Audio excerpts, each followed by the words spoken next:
respected friends, dear former students and the present students, इस lockdown की critical situation में मैं अपना अध्यापन कार्य में इस चैनल के माध्यम से अपना योगदान देने का प्रयास कर रहा हूँ।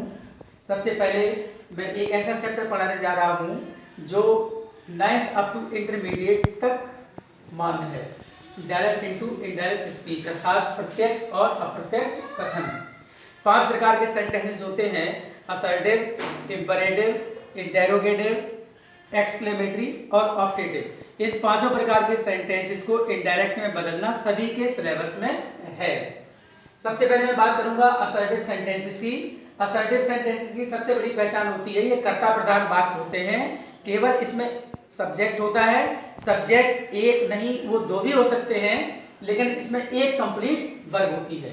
असर्टिव सेंटेंसेस को पढ़ाने के लिए सबसे पहले रूल में हमें ये समझना पड़ेगा कि रिपोर्टिंग क्लास और रिपोर्टेड स्पीच क्या होती है, क्योंकि सारे रूल्स इसी पर डिपेंड करते हैं। मान लीजिए कहा जाए रूल नंबर 3 में कि रिपोर्टेड स्पीच में प्रयोग किए गए फर्स्ट पर्सन के प्रोनाउंस को रिपोर्टिंग क्लास के सब्जेक्ट के अनुसार बदलते हैं, तो ये पता होना चाहिए कि रिपोर्टेड स्पीच क्या है और रिपोर्टिंग क्लास क्या है।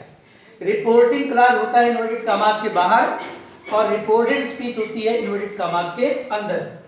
Parts of reporting class. Reporting class के 3 भाग होते हैं। पहला होता है सब्जेक्ट, रिपोर्टिंग वर्ब और तीसरा होता है ऑब्जेक्ट।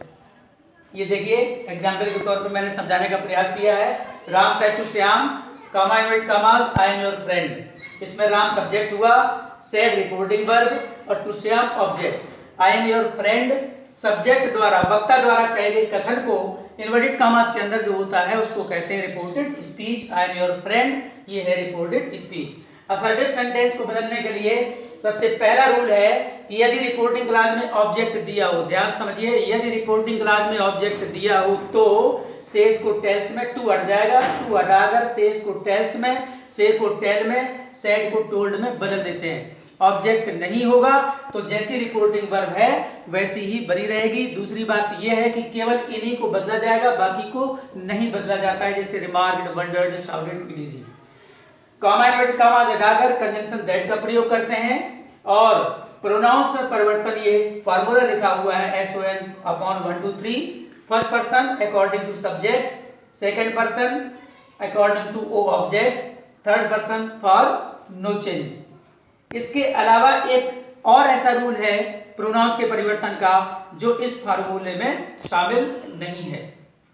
प्रोनाउंस का परिवर्तन करते समय हमें यह भी देख लेना चाहिए कि रिपोर्टेड स्पीच में जो प्रोनाउन प्रयोग किया गया है वो किस केस में है। किसी भी प्रोनाउन के 3 केस होते हैं: सब्जेक्टिव केस, ऑब्जेक्टिव केस और पजेसिव केस, अर्थात कर्ता कारक, कर्म कारक और संबंध कारक। जिस कारक के रूप में प्रोनाउन प्रयोग किया जाता है उसी कारक में हम परिवर्तन करते हैं।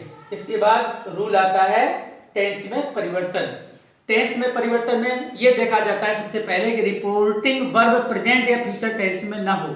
अगर रिपोर्टिंग वर्ब प्रेजेंट या फ्यूचर टेंस में है तो हम रिपोर्टेड स्पीच के टेंस में कोई परिवर्तन नहीं कर सकते।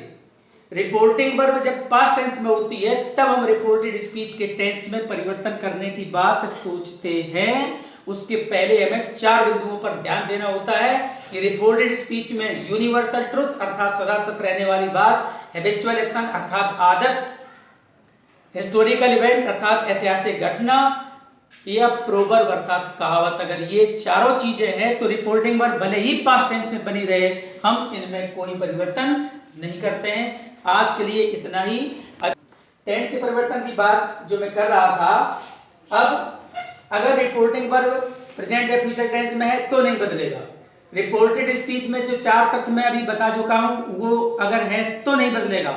और अगर ये दोनों कंडीशंस नहीं है तो टेंस के परिवर्तन का एक सीधा सा फार्मूला है कि जो प्रेजेंट है वो पास्ट होता जाता है और जो पास्ट है वो परफेक्ट होता जाता है और जो परफेक्ट है वो परफेक्ट है, उसको बदला नहीं जा सकता है। टेंस के परिवर्तन के रूल के बाद निकटता सूचक शब्दों का परिवर्तन। निकटता सूचक शब्दों का परिवर्तन, दूरी सूचक शब्दों का परिवर्तन, जैसे हियर का देयर, नाउ का देन, एगो का बिफोर, टुडे का दैट डे, टुमारो का द नेक्स्ट डे या द फॉलोइंग डे, यस्टरडे का द प्रीवियस डे या द डे बिफोर, कम का गो जो कि बहुत कम होता है। इस तरह से ये निकटता सूचक शब्दों का परिवर्तन का पूरा detail 9th up to intermediate की गाइड में ही मिल जाएगा। मैं जो जरूरी चीजें हैं वो पढ़ाने का प्रयास करूंगा और मैं ये प्रॉमिस करता हूं कि हाई स्कूल और इंटरमीडिएट के स्टूडेंट्स को अलग अलग मैं चैप्टर वाइज पढ़ाऊंगा। इससे पहले आपसे रिक्वेस्ट ये है कि मेरे चैनल को सब्सक्राइब करें, लाइक करें और शेयर करें। अधिक से अधिक धन्यवाद।